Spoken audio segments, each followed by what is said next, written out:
नेता है, तो उस स्तर पर वार्ता जब होगी तो मैं समझता हूँ कि इस सब तरह के मामले का हल बड़े नेता मिल बैठ के निकालते रहते हैं।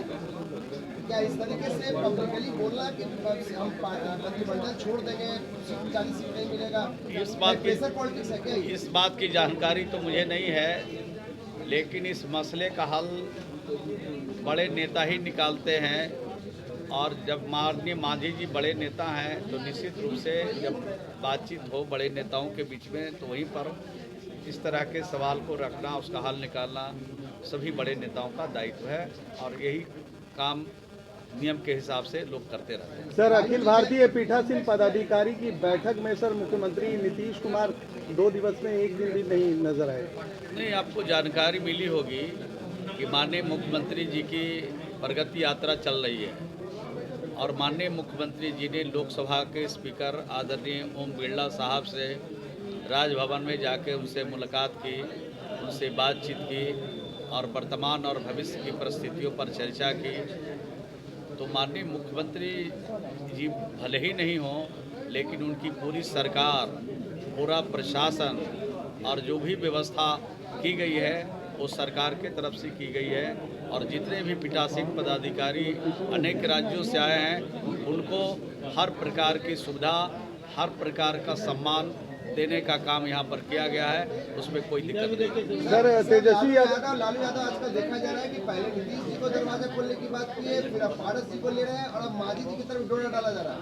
नहीं, उनके दरवाजे में कोई दम ही नहीं है, खुले या बंद रहे। बिहार की जनता का जो सम्मान करेगा, जो उनके हिसाब से उनके विकास के लिए, तरक्की के लिए काम करेगा, जो राज्य में अमन और शांति का काम करता है, उसके पक्ष में जनता रहती है। नीतीश कुमार जी के 19 साल के शासन में कोई घर नहीं, कोई बिरादरी नहीं, कोई गांव नहीं, कोई टोला नहीं, कोई मजहब नहीं बचा है जिसका सम्मान सिर्फ नहीं बल्कि उनके आगे बढ़ाने के लिए हम लोगों ने बिहार में अनेक कदम उठाए हैं।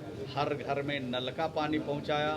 अब तो देश के प्रधानमंत्री जी ने और भारत सरकार ने अभी जिसके पास पक्का मकान नहीं है उसका भी सर्वेक्षण हो रहा है और 10 जनवरी से ये काम शुरू हुआ है और हर व्यक्ति को पक्का मकान मिल जाएगा जिनके पास अपना नहीं है। पैसा जो बाकी था मिला केंद्र से जो पैसा मिलना था बाकी अभी तो सर्वे का भी काम चल रहा है और भारत सरकार तत्पर है।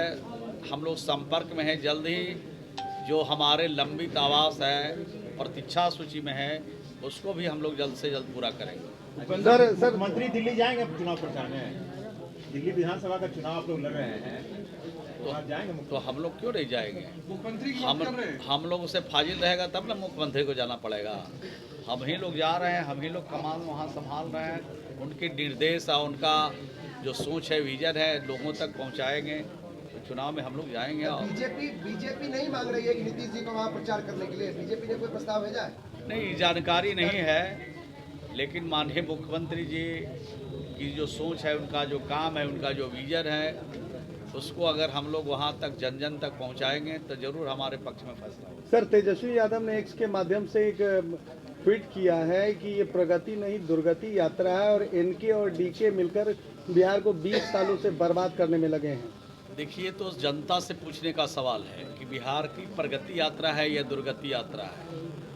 अगर 19 वर्षों में जो प्रगति हुई है, आज शान के साथ देश के किसी हिस्से में बिहार का आदमी सीना तान करके बिहारी कहता है, लेकिन उनके माता पिता का जो 15 साल का शासन था, एक बिहारी भी बिहारी कहने के लिए बिहार से बाहर तैयार नहीं था और कहता था तो दहिने बाएं ताक के कहता था। इतना भय का अपना अपना काम होता है, सरकार का अपना दायित्व होता है, सरकार अपने नियम और कानून के हिसाब से सरकार चलती है।